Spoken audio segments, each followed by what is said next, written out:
The morning Louisa Covington buried her last neighbor, she did not weep. She simply patted the mound of red Arizona dirt flat with the back of her shovel, said a short prayer to a God she was not entirely sure was listening, and walked back inside to brew herself a cup of coffee. That was the kind of woman she was, and the frontier had made her that way over the course of 31 years and more hardship than any single soul ought to rightly carry.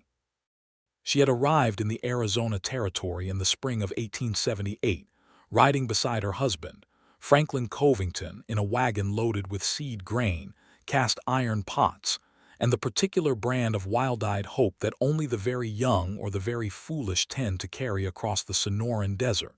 Franklin had been both. She had simply been in love with him, which amounted to the same thing in the end.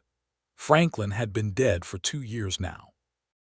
A fever had taken him fast, faster than the Apache raids or the cattle thieves or the brutal August heat that people always warned you about, and that turned out to be every bit as terrible as advertised.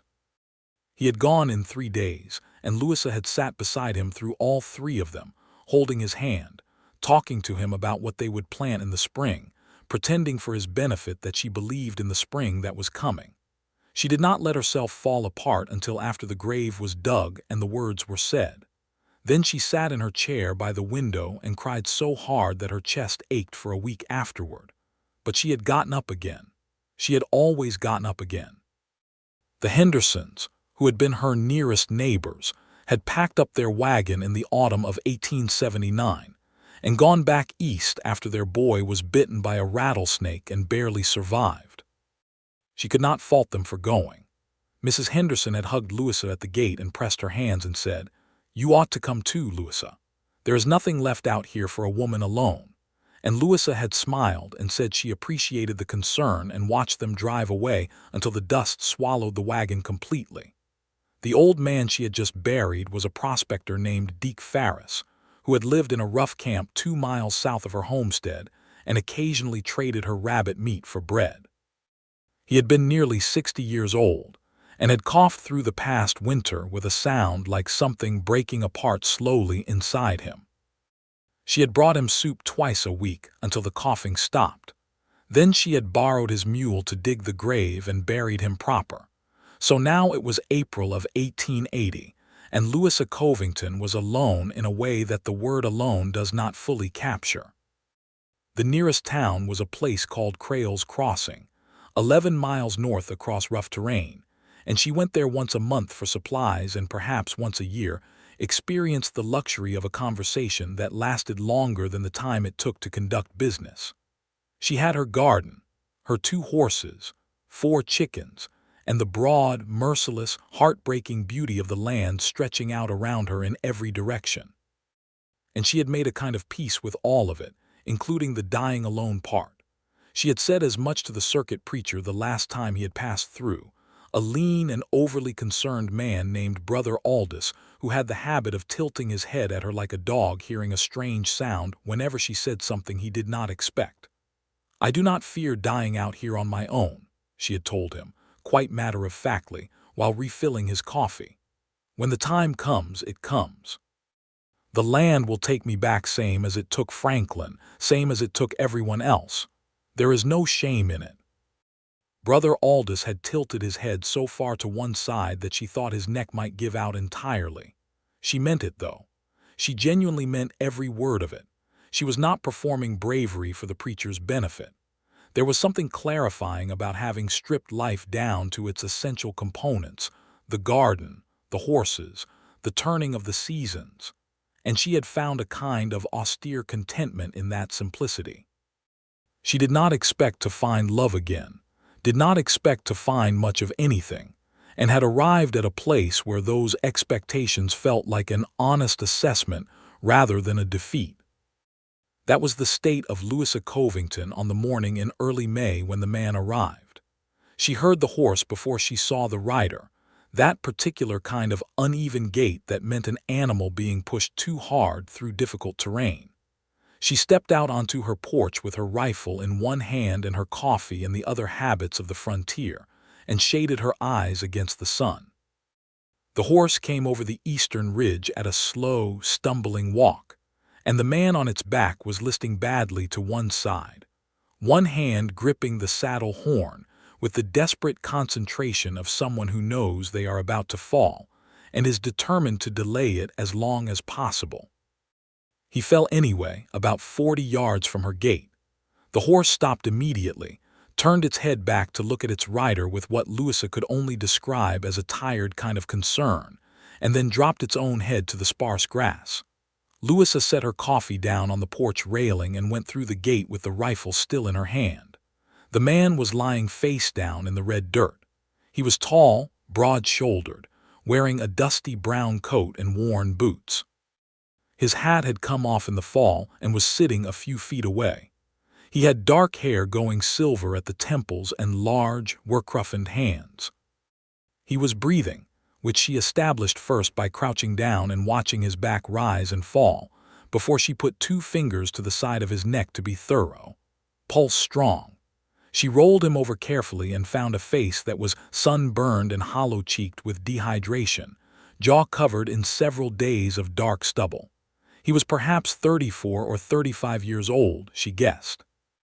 There was a gash along his left side where his coat and shirt had been torn, and the wound beneath had been bandaged with a strip of fabric from what appeared to have once been a white shirt, now stained dark. The bandaging was amateur, clearly self-applied. "Well," Louisa said to no one in particular. "All right." She got him inside. This involved considerably more effort than she made it sound in the retelling later, since the man was close to 6 feet of dead weight, and she was a lean woman of medium height who had been working hard land for years and had arms made of rope and stubbornness. She used a piece of plank from her back porch as a drag board and got him through the door and onto her bed, which she told herself she was lending him on a purely practical basis. She unwound the makeshift bandage from his side and found the wound beneath. A knife cut, she determined, long but not deep. The kind a man might get in a scuffle rather than a genuine attempt on his life. It had not been cleaned properly and was beginning to show the red edges of infection. She cleaned it with the carbolic solution she kept in the medicine box and bound it tightly with clean cloth, and then fetched water and a rag and set about getting some water into him, which he managed on a half-conscious automatic instinct, swallowing without fully waking. His saddle bags were still on the horse. She unsaddled the poor animal, a big, good-looking roan gelding that looked as grateful for the removal of the saddle as any horse she had ever seen, and gave it water and grain and put it in the small corral beside her own horses. Then she brought the saddle bags inside and set them by the door without opening them. His business was his business. He slept for the rest of that day and all through the night. She slept in the chair. He woke around dawn the next morning, and she heard him before she saw him move, a sharp intake of breath as the pain in his side greeted him, followed by the careful, controlled stillness of a man taking inventory of an unfamiliar situation. She looked up from the small table where she was already drinking her coffee. "Good morning," she said. He turned his head and looked at her. His eyes were brown, very dark, with the kind of depth that comes not from mystery but from a great deal of having seen things. He was, she noticed in the morning light, rather a fine-looking man under the exhaustion and the several days of beard. "Morning," he said. His voice was rough with disuse and dehydration. "Where am I?" "My homestead," she said. 11 miles south of Crail's Crossing in the Arizona Territory. You fell off your horse in my front yard yesterday morning." He appeared to digest this. "Your homestead, that is what I said. You live here alone." "I do." He looked at her for a moment with an expression she could not immediately read. It was a compound thing, something between assessment and surprise, and something else that might, in a different context, have been respect. "I'm obliged to you," he said. "Lionel Conroy from New Mexico most recently." "Louisa Covington," she said. "From here currently." He almost smiled at that, though it cost him something around the ribs. "How bad is it?" "The wound, it was getting infected. I cleaned it." "You will be all right if you do not do anything foolish in the next week or so." She paused. "You were also severely dehydrated. I assume you ran out of water before you ran out of country." "2 days ago," he confirmed, without apparent embarrassment. "I was trying to make Crail's Crossing. I did not quite manage it." "No," she agreed. "You managed my yard instead."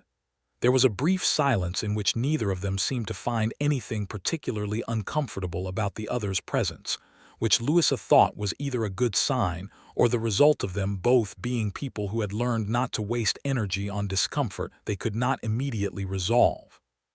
"I will be out of your way as soon as I am able," he said. "I do not want to be a burden."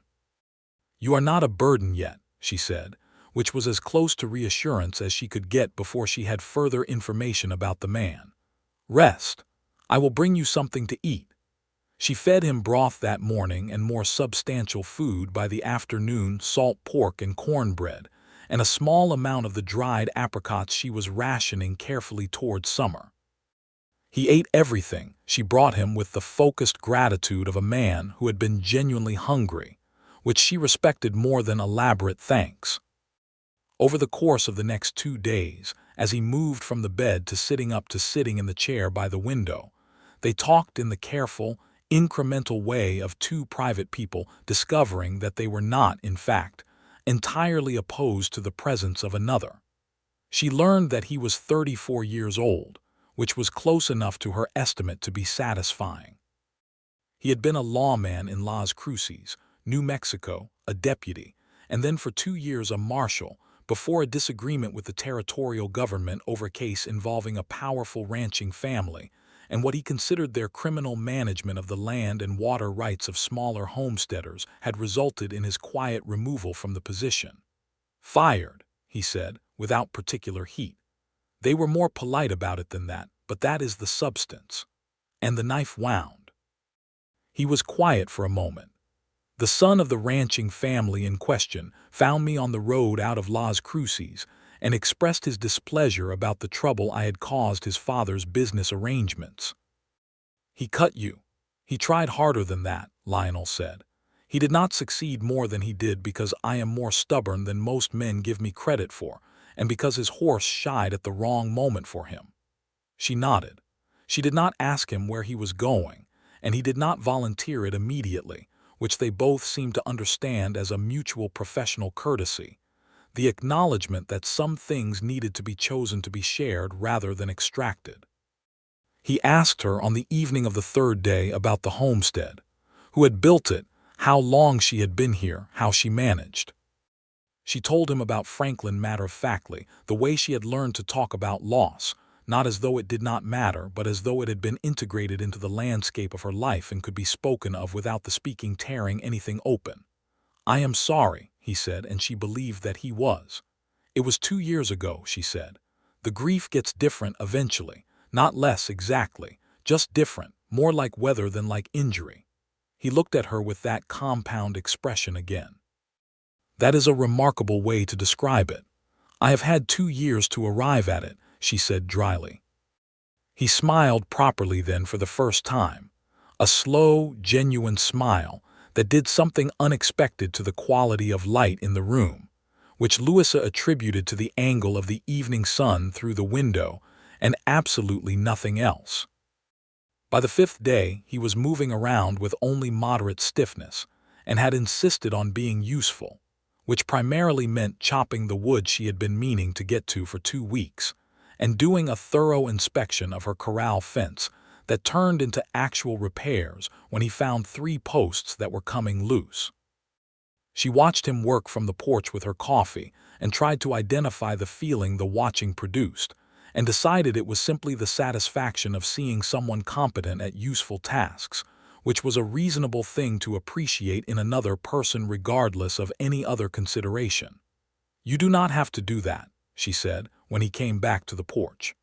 "I know," he said. He leaned against the porch railing and looked out at the land.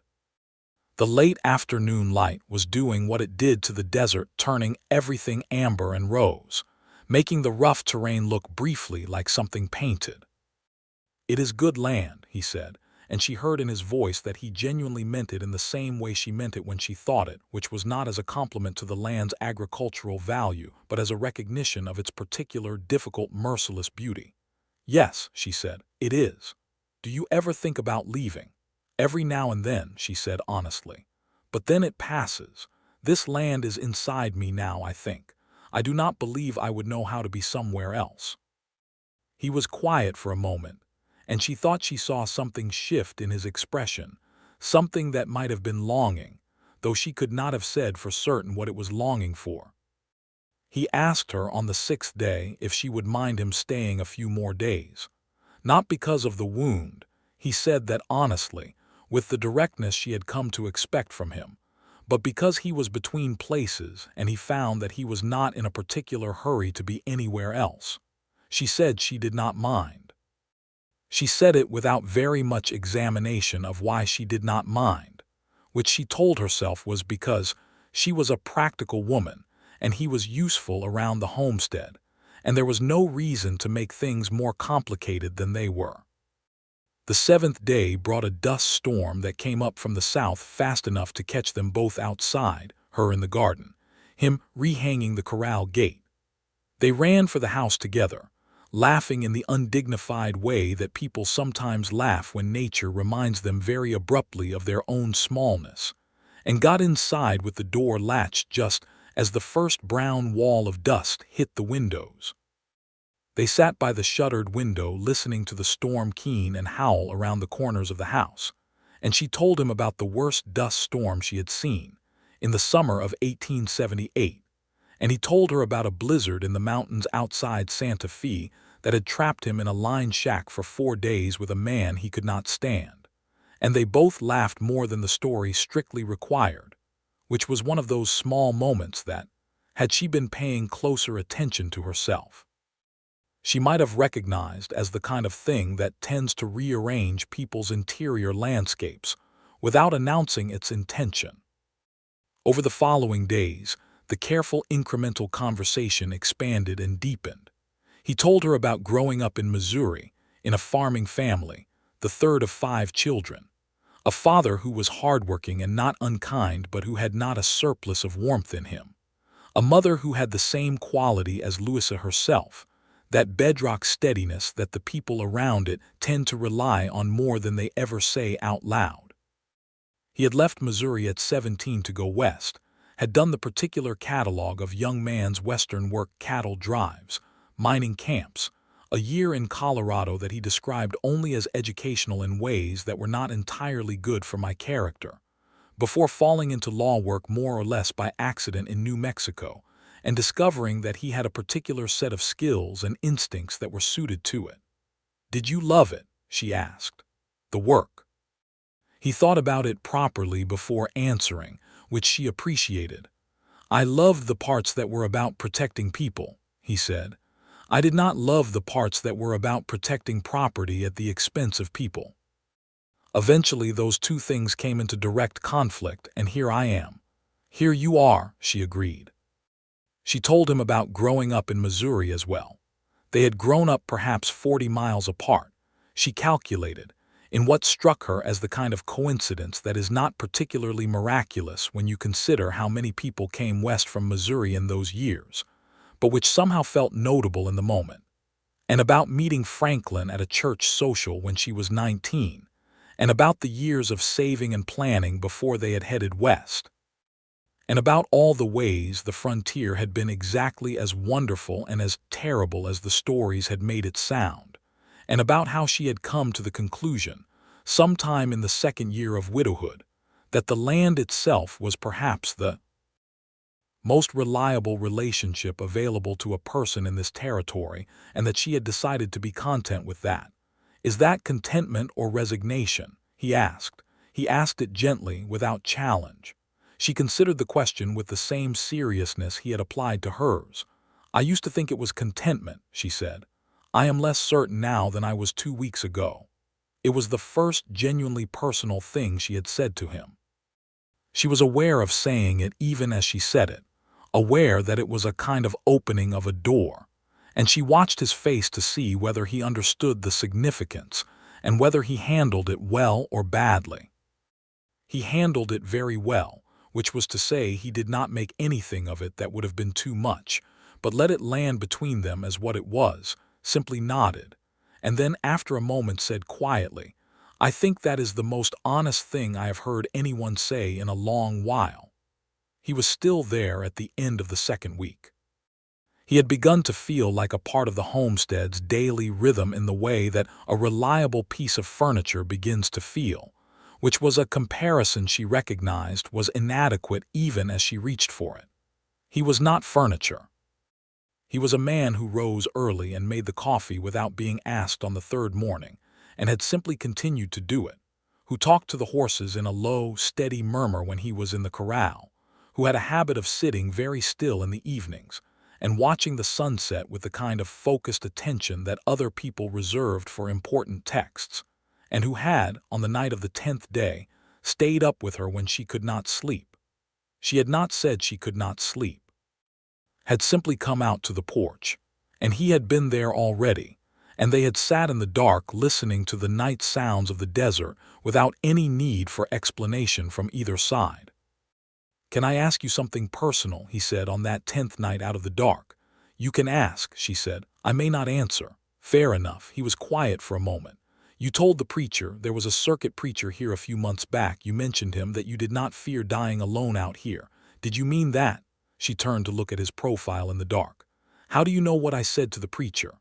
"Brother Aldous passed through Crail's Crossing while I was recovering. He mentioned a woman homesteader to the south, who was the most self-possessed person he had ever encountered, and who had said something he could not stop thinking about. He told me verbatim what you said." She was quiet for a moment, organizing her thoughts. "Yes," she said, "I meant it." "Tell me why," he said, not as a challenge, as a genuine request. She thought about it the way she thought about things that mattered thoroughly, without hurrying. "Because fear of dying alone would require me to make choices based on that fear," she said. "It would require me to hold onto people or situations past the point where they were right, simply to avoid the prospect of ending alone. And I would rather live fully and die honestly than live in the shape of my fear." She paused. "Franklin's death taught me that. He was afraid of leaving me alone at the end. More afraid of that than of dying, I think, and I thought, I do not want to carry that fear. It does not help anyone and it does not change anything." Lionel was quiet for a long time. When he spoke, his voice was low and careful. "I fear it," he said. She turned to look at him again. "Dying alone, yes. That surprises me," she said honestly. "You seem like a man who has made peace with a great deal." "With most things," he said. "Not with that. I have been alone for most of my life, when it comes down to it. By circumstance and by choice in about equal measure. There have been women I cared for, briefly, and situations that did not develop into anything that lasted.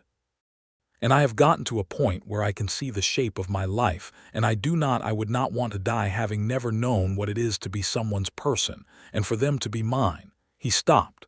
She could see his jaw working slightly in the dark. "I know that is a strange thing to say to someone who just told you the opposite." "It is an honest thing to say," she said. "I appreciate honesty. I know you do." Another long quiet settled between them, and in it she heard the coyotes in the distance and the horses shifting in the corral and the particular dry whisper of the desert at night, all of which had been the sounds of her solitude for 2 years and which, in this moment, sounded different, still beautiful, still hers, but less solitary than they had felt 5 minutes ago. "Louisa," he said. "Yes. I would like to ask you something. And I want you to know that I understand if your answer is no, and I will respect that answer entirely."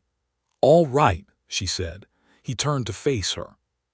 She could see his expression in the moonlight, serious, open, more vulnerable than she expected from a man of his particular composure. "I told you I fear dying alone," he said.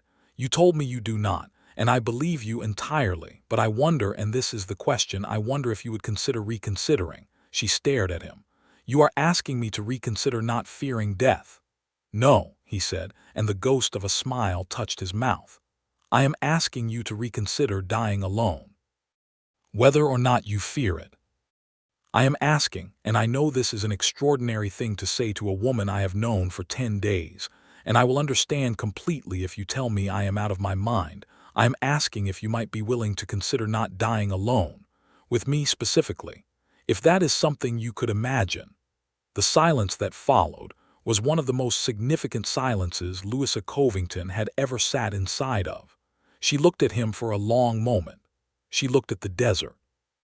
She thought about Franklin and about the last 2 years and about the careful, austere peace she had built for herself. And she thought about whether that peace was, in fact, everything she had told herself it was. She thought about the coffee made without being asked. She thought about the dust storm and the laughter in it. She thought about the way he had said it is good land and had meant it in exactly the way she meant it.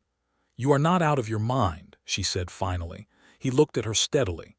But I am not a woman who makes those kinds of decisions in the dark on a porch after 10 days, she said. I need you to understand that. I am not afraid of the feeling, but I am not going to be reckless with it either. I understand that completely, he said, and she believed him. I am not asking you to decide anything tonight. I am asking you to know that I am asking. She nodded slowly. I know that you are asking, she said. And I am telling you that I am not, that the question is not being dismissed. He let out a long, quiet breath that might have been relief, and they sat on the porch until the moon moved across the sky and the coyote stopped calling and the night got very still around them. The next morning he came to breakfast with the same ease he always had, and she poured his coffee and set his plate down, and they talked about the state of her south fencing, and whether the garden needed more water given the dry April, and nothing about the night before was mentioned or needed to be mentioned, because it was already understood to be a permanent part of things and did not require further annotation. He rode into Crayle's Crossing the following day, his first time off the homestead since his arrival, to send a telegram and to gather some supplies. She gave him a list without a great deal of ceremony. He came back in the late afternoon with everything on the list, plus a small paper bag of peppermint candies that he set on the table without explanation. She put one in her mouth and did not comment, and the corner of his mouth turned up and neither of them said anything, and she thought that this was perhaps the most efficient romantic communication she had ever participated in. In Crayle's Crossing, she would learn later, he had asked about the prospect of work. The town had a sheriff, a good man named Darnell Prout, who had been managing single-handedly and was becoming overwhelmed. The territorial government was not yet willing to fund a deputy, but there was a community fund that had been discussed. Lionel had had a conversation with both Prout and with a few of the town's leading citizens, including a tough, sensible woman named Harriet Good who ran the dry goods and general store, and who was, in Louisa's assessment when she eventually met her, exactly the kind of person who made frontier towns functional. The conversation had been productive. He told Louisa about it that evening. Prout could use help, he said. The territory is getting complicated. There are more people coming in, more conflict over land and water, and a man cannot manage it alone effectively. And you would be that help, she said. If it were arranged properly, yes. If you take that position, she said carefully, you would be in Crayle's Crossing. 11 miles north, he said. Yes, I would not be here every day. She heard what he was not saying as clearly as what he was saying. But you would come back, she said. As often as you would have me, he said. Yes, she nodded. She looked at her hands for a moment and then she looked at him. I think you should take the position, she said. He looked at her for a long moment. Louisa, he said. 11 miles is not so far, she said. I have managed 11 miles before. I know you have, he said, but I want to be clear, taking the position in Crayle's Crossing is not the same as deciding to stay out of convenience. I want to stay here near here because of you, not because the position is convenient. That is important to me that you understand that. She looked at him steadily. I understand it, she said, and I appreciate you saying it directly. I intend to go on saying things directly, he said. I am not much good at the other way. Good, she said. Neither am I. He arranged the deputy position over the following week, making 2 more trips into Crail's Crossing, and on one of them she rode with him. It was the first time she had been to town in nearly 5 weeks, and she noticed how different it felt to make the journey alongside someone. Not easier, exactly, but warmer, the conversation filling the miles in a way that made them pass differently than miles passed in silence. She met Sheriff Prout, who was a compact and careful man about 45 years old with honest eyes and a neat gray mustache. And she met Harriet Good in the dry goods store, who shook her hand with a grip like a foreman and looked at her with sharp, kind eyes and said, "You are the Covington woman. I have heard about you for 2 years. I am glad to finally put a face to the name." "What have you heard?" Louisa asked. "That you are the toughest woman in the southern part of the territory and that you need to come to town more often," Harriet said, without missing a beat. Louisa found that she liked Harriet Good very much indeed. She also learned that day something important. 2 men had ridden through Crail's Crossing 3 days earlier asking after a man matching Lionel's description. They had been vague about their purpose and had not given names, but they had asked the questions at the saloon and at the livery, where people noticed and remembered. Harriet told her this quietly in the back of the store, with the directness of a woman who understood that information was a resource as valuable as any other on the frontier. Louisa told Lionel on the ride back. She watched his face carefully as she told him. He was quiet for a moment and then he said, "The ranching family, Garrett Whitmore's men." He said it calmly in the same way he said most things, but she saw the slight tension in his jaw. "It was Whitmore's son who cut me." "Are they a serious threat?" she asked, because she was not a woman who found it useful to pretend danger was not there. "They could be," he said honestly. "Aaron Whitmore, that is the son, is the kind of man who does not let go of grudges. His father has money, and that means Aaron has the ability to keep men on a payroll past the point where most people would simply move on." He paused. "I should have mentioned this before now. I did not want to make it your concern. It became my concern when they started asking questions in a town I use," she said, and the firmness in her voice was not anger but simple precision. "You are right," he said. "I am sorry." "I do not need an apology," she said. "I need the whole truth of what we are dealing with." And he gave it to her, all of it. The full story of the Whitmore case, which had involved a pattern of deliberate water diversion that had destroyed several small homesteads and forced families off land they had legally settled, a practice that amounted to theft accomplished through deprivation rather than outright violence.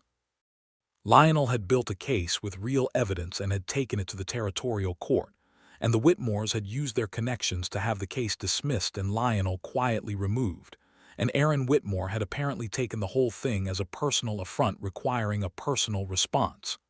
"How serious is Whitmore Sr. as a power in New Mexico?" she asked. "Significant," he said. "He has territorial connections, but here in Arizona his reach is longer in men than in law. His men can follow me, his connections here are thinner." "You have taken the deputy position," she said. "That gives you some official standing." "Yes," he said, "it does, and Prout is a solid man. I do not think Whitmore's men will make a direct move on a deputy sheriff in a reasonably established town without more provocation than they currently have. What they are doing right now is tracking, not threatening. And if that changes, then we deal with it," he said, "together or otherwise." She looked at him. "Together," she said, "if it comes to that." Something in his expression shifted, not surprise exactly, but something deeper. Recognition, perhaps. Like hearing a word in a language you thought you had forgotten. "Together," he agreed. They rode the rest of the way back in a comfortable silence broken only by the sounds of the desert around them. And when they reached the homestead and unsaddled the horses, they moved around the corral in easy parallel. The kind of shared task that becomes natural between people who have simply begun to occupy the same space, as if it were always theirs to share. There was an evening, perhaps a week after the Crail's Crossing trip, When the light was doing something particularly extraordinary with the clouds to the west, great architectural formations of orange and pink, and the deep purple that comes only at the exact edge of darkness. And they were both on the porch watching it, and Louisa felt something shift inside her with the quiet, irrevocable quality of a lock turning. Not dramatically, just as a fact becoming clear. She had thought, when Franklin died, that her capacity for that particular kind of love, the kind that makes you want to tell someone what the sky looks like, because you want them to see it exactly the way you see it, had died with him. She had not been certain she was wrong about that until this evening, watching the sky with Lionel beside her, and feeling the pull to describe it to him, and realizing she did not need to because he was already seeing it in the same way she was seeing it, and that this wordless shared attention was perhaps the most intimate thing she had experienced in 2 years. "Lionel," she said. "Yes," he said, not looking away from the sky. "I am reconsidering," she said. He did look at her then. She met his eyes. "Tell me what that means," he said quietly, not demanding it, giving her all the room she needed. "It means," she said, "that you asked me a question on the porch a few weeks ago and I told you I was not dismissing it. I am now telling you the answer is not no." He was very still for a moment. "Louisa," he said. "Do not make it too large," she said quickly, because she could see him preparing to say something significant and she was not quite ready for significant. "Just let it be what it is right now, something that is growing. Let it grow." "That is all I was going to say," he said. "Louisa," he said again, softer. "Louisa, I have been since I fell off my horse in your yard, which I will acknowledge is not the most dignified way to begin anything. I have been learning you, who you are. And you are," he stopped, and she watched him choose words with unusual care for a man who was generally direct. "You are the most extraordinary woman I have ever been in the presence of. And I do not mean extraordinary the way people say it as a compliment that does not mean anything. I mean that you are different from anyone I have encountered, and I am grateful I fell off my horse in your yard specifically." She looked at him for a long moment. Then she said, "That is the best thing anyone has ever said to me, and it is also extremely funny." And he laughed genuinely, openly, and the laugh was one of the best sounds she had heard in a long time, and she felt the lock turning again, all the way this time. He kissed her that evening for the first time, standing on the porch in the last of the light. It was brief and careful, and exactly the kind of kiss that is less a question asked than a statement made. And she kissed him back with the same quality of certainty. And when they pulled back and looked at each other in the gathering dark, neither of them said anything, because nothing needed to be said. He took up the deputy position officially 2 days later. He was based in Crayle's Crossing, sleeping in the room above the sheriff's office, and he rode out to the homestead every evening that his duties allowed, which turned out to be most evenings. He made the 11 miles in just over an hour on the roan, and she came to know the sound of that horse's approach as one of the best sounds her ears had to offer. They had a rhythm now that felt, to Louisa, startlingly natural for something so new. The evenings on the porch. The conversations that went everywhere. His years in Missouri, her years on the frontier, the books they had both read and disagreed about, the state of territorial politics, the things they believed and the things they were not sure about. He had a dry, understated humor that she found consistently more amusing than she generally admitted to, and she had a precision of observation that made him laugh with genuine delight at least once per evening. And they were, she thought, in the best possible way, a good match for each other's particular kinds of intelligence. He was also, she observed over these weeks, very good at his work. She heard reports from Harriet Good and from Sheriff Prout, and from her own observation on the days she went to town, that Lionel Conroy brought to his deputy work the same qualities he brought to everything else: directness, careful attention, a willingness to listen before acting, and a fundamental fairness that people recognized immediately even if they could not always name it. He had settled 2 property disputes, and de-escalated a situation at the saloon that had been heading towards something considerably worse without firing a single shot or raising his voice, which Prout described to Louisa with the honest admiration of a man who recognized skill. The Whitmore men made their presence known in late June. Two of them rode into Crayle's Crossing on a Wednesday afternoon and took up residence at the saloon with the particular kind of aggressive idleness that Lionel recognized immediately. He did not confront them directly. He went to Prout, and they agreed on a watchful approach, making their presence visible and official, letting the men understand that this was a town with law in it. He told Louisa about it that evening, calmly, with the same fullness of information he had promised her. She did not react with fear, which he told her later was one of the things that had made him quite certain she was the woman he intended to marry. She reacted with the same precise, forward-leaning attention she gave to any problem that required solving, and together they talked through the situation, the options, the risks, the likely course of events. "If Aaron Whitmore himself comes," she said, "it will be different than if it is just riders." "Yes," he agreed. "Whitmore himself would mean a decision had been made. The riders are surveillance." "Then for now we watch and we wait," she said. "That is my read too," he said. "And if the decision is made," she asked. He met her eyes across the table. "Then it will be dealt with legally and officially, with Prout and with whatever territorial authority I can bring to bear," he said. "I am not a man who settles things outside the law when there is law available. That is precisely what the Whitmores do, and I refuse to become what I opposed." She nodded, and she believed him, and she thought that this was perhaps the most important thing she had learned about him, that his principles were not rhetoric. They were structural, as load-bearing as the posts of a good fence. The Whitmore riders left after 4 days. Whether they reported back that it was not a suitable location for the kind of informal justice Aaron Whitmore preferred, or whether something else occupied the younger Whitmore's attention, Louisa could not know. But the weeks after that were quiet, and the quiet settled in and stayed.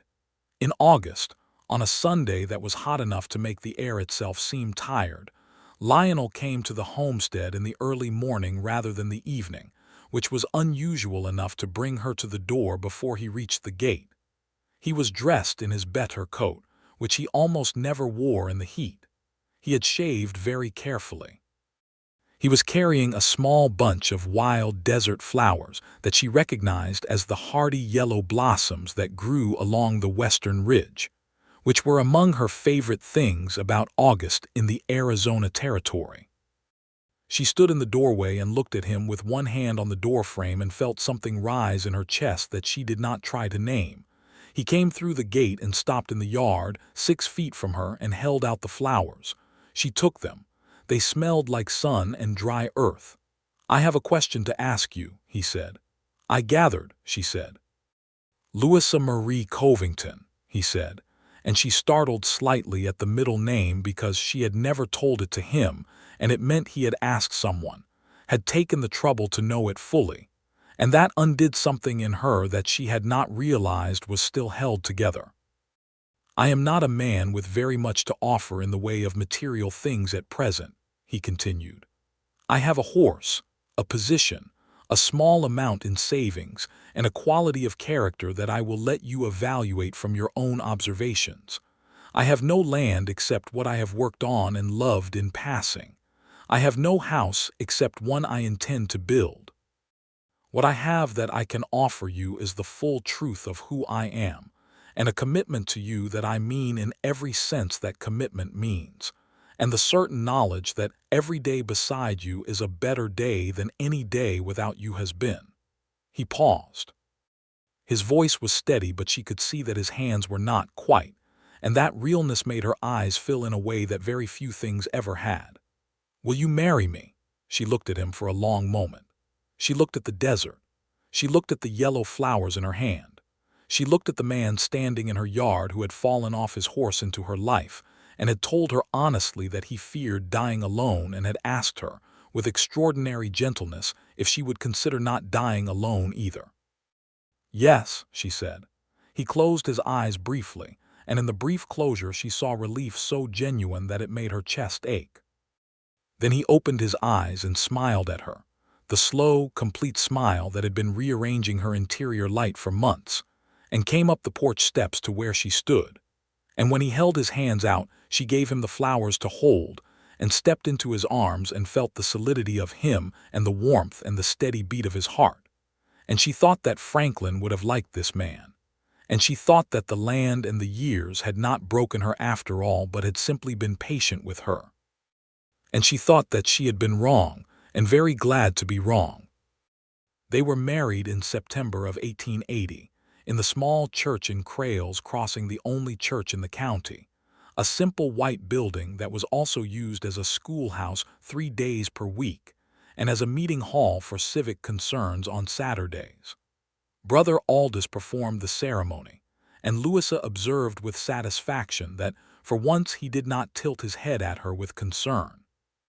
He tilted his head at her with the particular moist-eyed sentiment of a man who felt personally vindicated by the proceedings.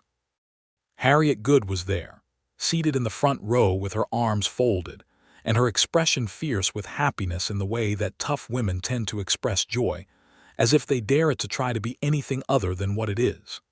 Sheriff Prout stood with Lionel as a witness, and a woman named Clara Finch, who ran the town's small boarding house and had become, in the weeks since Louisa began coming to town more regularly, a warm and genuine friend, stood with Louisa. The vows were the standard ones, and they said them clearly and without stumbling, and when Lionel put the simple gold band on her finger, he held her hand a moment longer than strictly required by the ceremony, and looked at her with the full, open steadiness that she had come to understand was his native mode of love, and she thought that this particular honest looking was worth every mile of every hard year of the frontier. They rode home afterward under a September sky that was doing its best work, high and blue and enormous, the kind of sky that only exists in the West and that Louisa had stopped being able to imagine living without. In the months that followed, Lionel built. He had the skills from his Missouri farming childhood, and he applied them with the focused determination she had come to expect from him in all things. He extended the house, added a proper room and a covered porch that wrapped around 2 sides, and built a real barn, and improved the water storage and expanded the corral. He did this on the days he was not in Crales Crossing, and on many of the days he was in Crales Crossing, he came home at midday to work for an hour or 2 before riding back. She helped where she could and left him to it where she could not, and brought him water and sometimes sat on the unfinished porch to talk to him while he worked, because she had discovered that she was very good at talking to him while he was doing physical tasks. Something about the rhythm of work seemed to make conversation go to deeper places. The homestead changed under his hands and under both their efforts. By the spring of 1881, it looked less like a widow's stubborn holdout and more like what it had always had the potential to be, a working property, a genuine home, with evidence everywhere of 2 people's complementary competencies. The Whitmore situation resolved itself in the winter of 1880, though not in the way either of them had anticipated. Aaron Whitmore was arrested in New Mexico in November, not for anything connected to Lionel or to the water rights case, but for the considerably more straightforward crime of shooting a man in a saloon dispute that had multiple witnesses. The younger Whitmore's recklessness had, in the end, provided his own accounting. Garrett Whitmore Sr., stripped of his more volatile instrument and apparently unwilling to personally pursue a grudge that had now lost its most energetic champion, sent no further men west. The threat dissipated like water into the desert floor. When Lionel told her, she watched his face for the complex feelings that would naturally accompany such news. Relief, yes, but also the particular mixed quality of a man whose legitimate work had gone essentially unpunished, while the only consequence came through entirely different channels. He felt it. She could see him feeling it. But he had, she thought, the necessary kind of acceptance, the kind that understands that justice and satisfaction are not the same thing, and that being content with the former even in the absence of the latter is the most honest choice available. Those families, she said, the ones whose land was taken. I know, he said. That is the part that does not resolve cleanly. He was quiet for a moment. I have been corresponding with one of the territorial surveyors about the original land claims. There may be grounds for those families to petition for restoration of their water rights under the original survey terms. It will be a long process, but it is possible. You are still working on it, she said.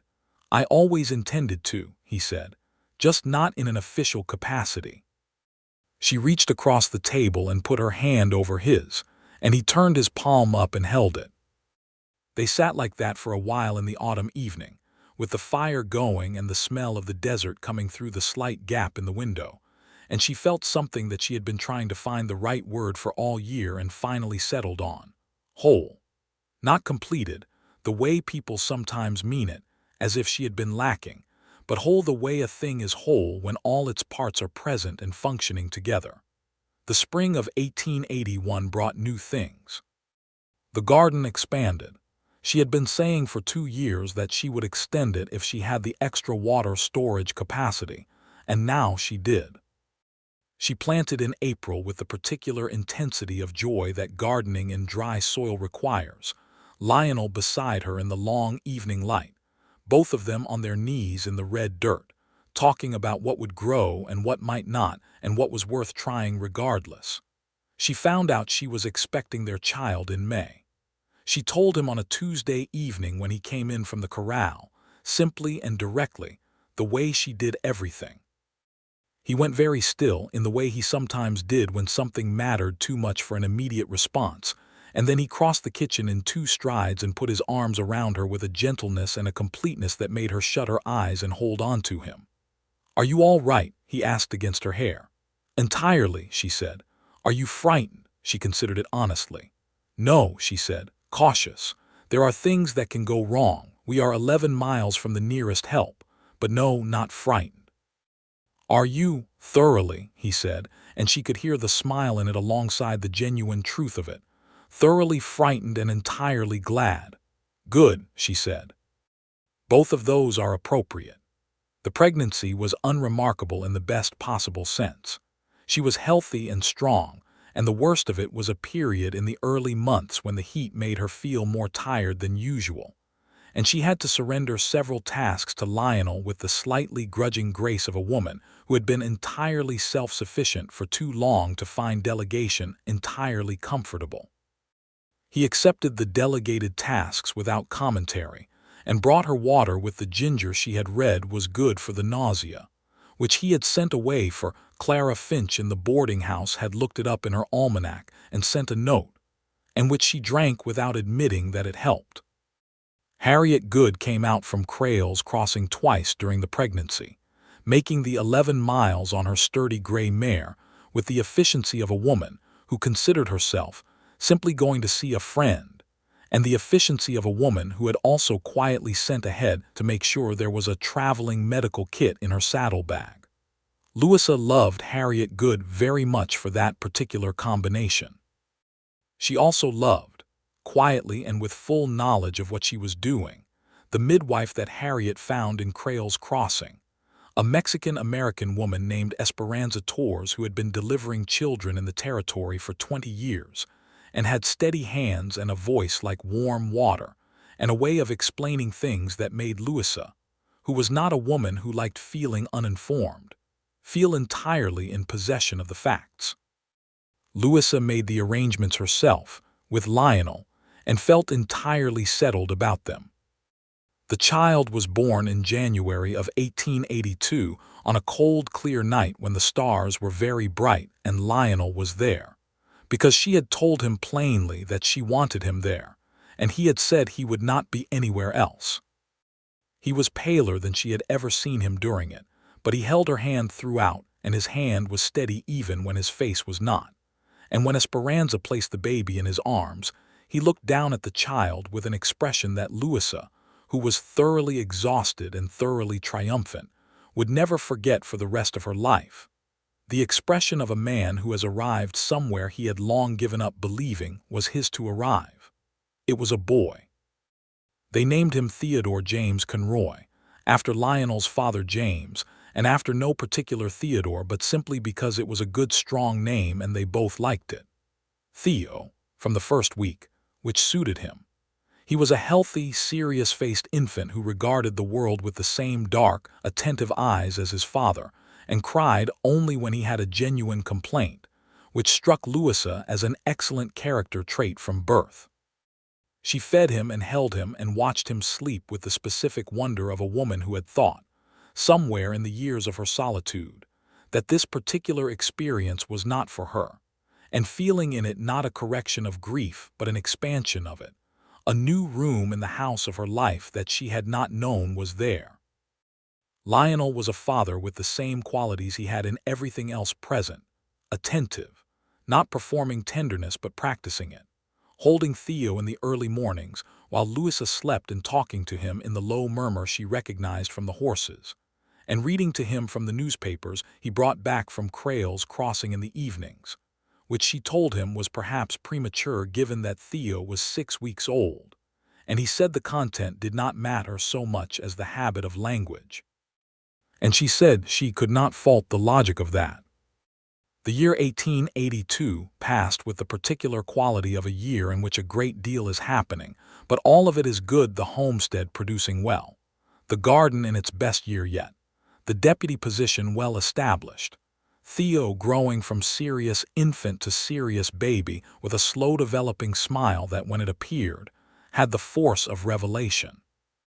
Harriet Good became a regular presence in their lives, riding out every few weeks with the stated purpose of seeing how things were going, and the unstated purpose of sitting in Louisa's kitchen and drinking coffee, and having conversations of the kind that sharp women need to have with other sharp women, which Louisa appreciated beyond what she could easily say.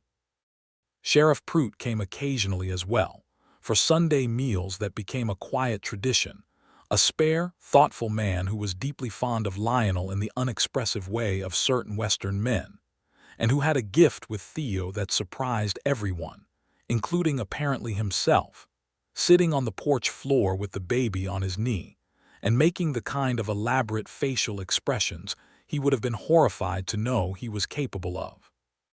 Clara Finch from the boarding house came 3 times in 1882, each time with some small thing she had seen in a catalog that she thought Louisa might find useful for the house or the baby, delivered with the slightly self-conscious generosity of a woman who had not had many close friendships and was not entirely sure of the customs, but was determined to participate regardless. Louisa received each small gift with genuine warmth, and by the 3rd visit Clara had stopped being self-conscious about it and was simply herself, which was warm and funny and wiser than she initially appeared. This is what the frontier made possible, Louisa thought. In the ways it was at its best, this gathering, this cobbled-together family of chosen people, drawn together by proximity and necessity, and the irreplaceable human instinct to make something like home wherever you happen to find yourself. The spring of 1883 was different in a particular way. Louisa noticed it first in herself, a familiar quality of fatigue and sensation that she recognized before she had quite consciously named it, and she sat with the knowledge for a week before she told Lionel, not because she doubted it, but because she was enjoying the private holding of it, the small internal landscape of it before it became shared. She told him on a warm evening in March when they were sitting on the porch after Theo had been put to bed, and the night was mild, and the stars were doing their full work overhead. She simply said it, the way she said everything, and he turned to look at her with the same expression as before, the stillness that meant something was too important for an immediate response, and then he reached over and took her hand and held it without saying anything for a long while, and in the silence she heard the desert and the horses and the faint sound of their son sleeping inside the house and felt the warmth of his hand in hers. "Are you happy?" he asked finally. "More than I have language for," she said. "Good," he said. "Me too." She looked at his profile against the night sky and thought about the morning she had found him fallen in her yard, and about all the choices that had led from that morning to this one, her choice to pull him inside, his choice to stay, her choice to reconsider, and the thousand small choices between that had accumulated into a life. She thought about what she had told the preacher, about not fearing dying alone. She had meant it, still meant it, in the sense that fear had not been her engine. But she was glad, she thought.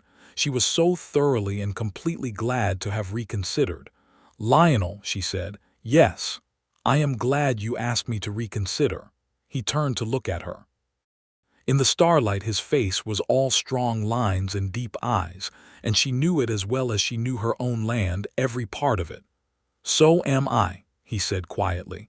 "Every morning since, every single one."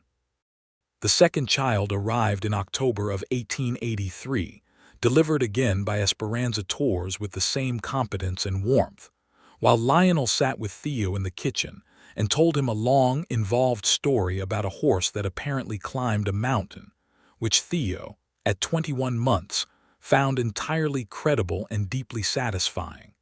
This time it was a girl. They named her Frances Lionel Conroy, after Louisa's mother Frances, and after no particular Lionel except that it sounded right beside the Frances.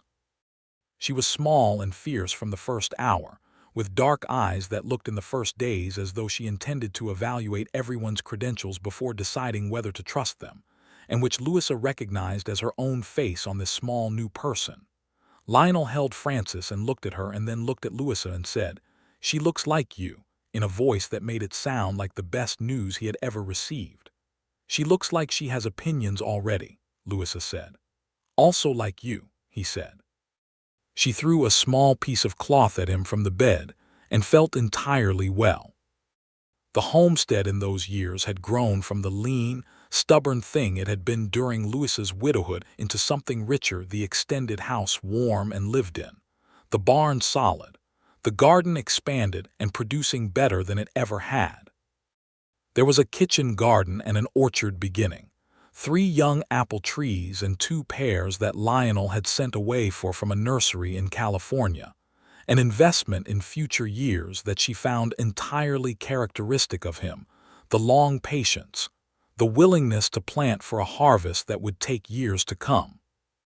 He had worked his way from deputy to co-sheriff, effectively, though the official title remained Prout's, until Prout decided to retire in the winter of 1884 and recommended Lionel to the county as his replacement with a directness and confidence that swept any opposition aside before it could properly form.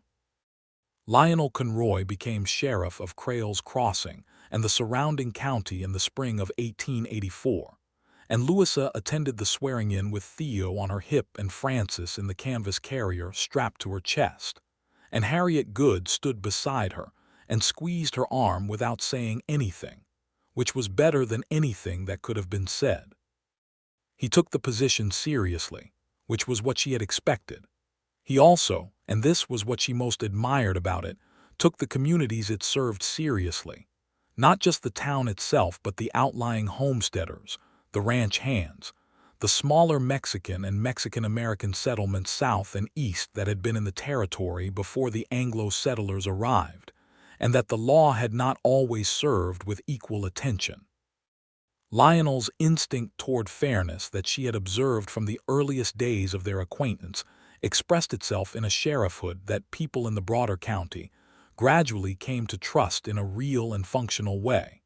And she heard about this in the way she heard about many things, through Harriet's sharp reports, through Prout's satisfied manner on his retirement visits, through the small notes that occasionally arrived at the homestead from people she had not met who wanted to tell her that the sheriff had done a thing that mattered. She had her own things in those years as well, which Lionel understood completely and which she was grateful for. She had begun corresponding regularly with a woman in Tucson who ran a small newspaper there, a woman named Margaret Herrera who had been born in the territory, and who wrote with a fierce precision about the conditions facing frontier families, particularly women and indigenous and Mexican communities. And the correspondence had grown first into a professional relationship, and then into genuine friendship conducted by letter, which was one of the important friendships of Louisa's life, even though they did not meet in person for several years. The homestead expanded again in 1885.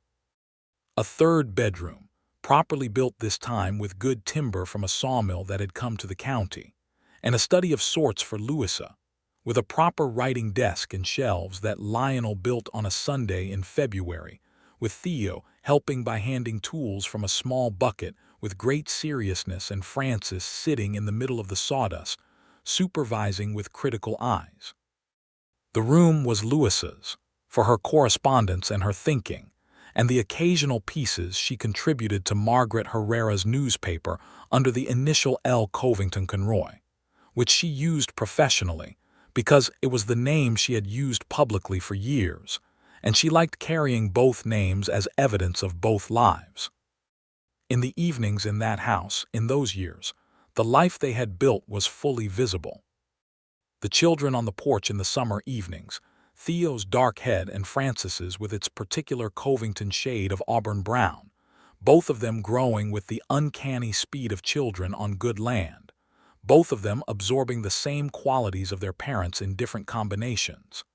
Theo's patient attention, Francis's precise opinions, both of them with an ease in the desert that meant it was their native language the way it had become Louisa's.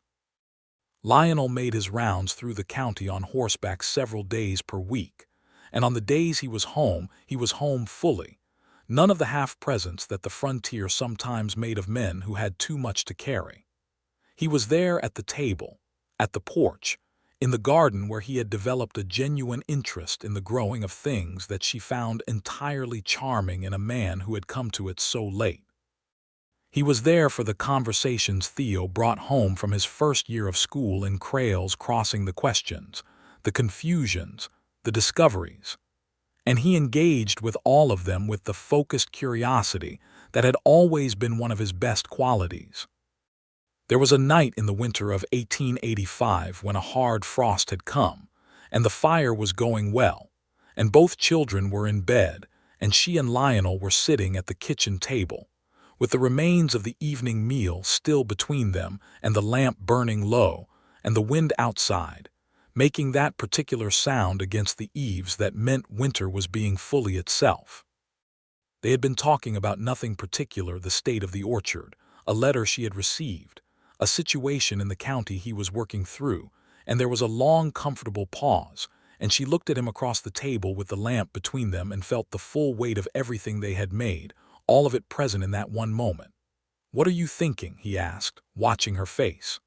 "I am thinking," she said, "about the morning I found you in my yard. I am thinking about how close it was to not happening." "What would have not happened?" "Any of this," she said, "all of this." She looked at the table, the lamp, the walls of the room. "If you had made it to Crayle's Crossing. If I had left the territory when the Hendersons went, if either of us had made different choices at any point." He was quiet for a moment in the way that meant he was taking the thought seriously. "I think about that too," he said. "I think about it and it makes me careful." "Careful how?" "Careful not to take any of it as given," he said, "as though it could not have been otherwise, because it could have been, easily, and so I want to be present in it." He looked at her. "I want to keep being grateful." She looked at him across the table and thought that this was the thing she had not known to look for, years ago in a different life. Not a man who was perfect or without difficulty, but a man who understood that the life between two people was a thing to be tended daily, like a garden in hard soil, and who brought that understanding to every ordinary evening. "I am glad you fear dying alone," she said suddenly, and heard the slight surprise of her own directness and followed it anyway. "I know that is a strange thing to say." He looked at her with that warm, deep expression that she had known for 5 years now and still had the same quality of undiminished attention. "Why?" "Because it brought you here," she said. "The fear. It made you say the thing that night on the porch that I needed to hear. Not because it changed my mind about fear, but because it told me something about who you are. A man who could say, honestly, I'm afraid of this, that is a man I can trust." He reached across the table and put his hand over hers. "Louisa," he said. "You keep saying my name like that," she said. "Because I keep meaning it," he said. She turned her hand under his and held it. Outside the wind was cold and the territory was vast and dark and beautiful. And inside the lamp burned and the children slept and the fire went on steadily. And she thought that all of this was the reconsidering he had asked for made real. Not a compromise of her self-sufficiency, but a completion of it. The discovery that the kind of strength that had sustained her through the hard years was not diminished by being shared but multiplied. In the years that followed, Crail's Crossing grew. The railroad came to the county in 1887, which changed things in the complex way that the railroad changed everything, bringing new people, new commerce, new friction, new possibility. Lionel's role expanded with the growth, and he managed it with the same steady competence he had always brought to the work, adding a deputy of his own, a young man named Vicent Aguilar from one of the South County families, whom Lionel chose specifically and deliberately for his knowledge of the broader community and his natural instinct toward fairness, and who repaid the choice by being excellent at the work. Louisa's correspondence with Margaret Herrera became, in 1888, something more concrete, a regular column in the Tucson paper under her full name this time, Louisa Covington Conroy, in which she wrote about frontier life with the precision and lack of sentimentality that had always been her native mode. The columns were well received in ways that both surprised and pleased. Her letters came from women across the territory who wrote to say that they had read something and felt recognized, which seemed to her the best thing writing could possibly do. By the time their children were school age, the 3 small apple trees were beginning to bear fruit. In the autumn of 1889, standing in the orchard in the October light while Theo, now 7, and Francis, nearly 6, moved between the trees with the baskets she had given them, she called to Lionel, who was at the far end of the row inspecting a branch he had been monitoring for signs of the previous year's blight. "Look," she said simply. He came to where she was standing and looked at the baskets, heavy and golden, and looked at the children, and looked at her, and she saw in his face the same thing she felt in her own, the full, particular gratitude of people who have arrived somewhere they did not dare plan for, and have found it better than the plan would have been. He put his arm around her, and she leaned into his shoulder and watched Theo explain something to Francis about apples with the magnificent confidence of an older sibling. And Francis listened with the critical attention that meant she was reserving judgment on at least half of it. And the light was doing what it always did in October, that particular gold that has autumn in it, the edge of the year's turning, beautiful and honest about the season it announces. "Lionel," she said. "Yes," he said, his arm tightening slightly around her shoulders. "I want you to know something. Tell me." "I never feared dying alone," she said. "That was always true. But I did not know when I said it that I was making the argument for myself. I thought I was describing an acceptance. I did not understand that I was protecting myself against a hope I had given up." She paused. "You saw through it better than I did." He was quiet for a moment. Then, "I did not see through it. I just asked. Because I was afraid and because you were the only person I had ever met who made the fear feel like something worth admitting." She turned to look at him. His face was familiar and beloved and still, she thought, capable of surprising her, which was something she had not known to hope for but had turned out to be one of the most reliable gifts of the years between them. "You were right to ask," she said. "I know," he said, with a small smile that was entirely his. "I have been right about a small number of things in my life. That was the most important one." She laughed, and it went out into the October light and the orchard and the wide, honest sky of the Arizona territory that had taken everything from her once and had, in the end, given it all back and more. And Theo looked up from his explanation of apples and saw his parents laughing and grinned the slow, wide grin that was all his father's. And Frances kept her critical attention on the basket she was filling, but allowed herself a small private smile that was entirely her mother's. And the apples were good that year.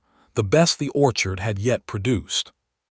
And that evening, after the children were in bed and the kitchen was quiet, and the lamp burned between them on the table, and the desert night was doing all its immense, starlit, unhurried work outside, Lionel Conroy looked across the table at Louisa Covington Conroy and said, as he had said every evening for 9 years, in the simple, full, honest way that had never once become routine, "Good evening, Louisa."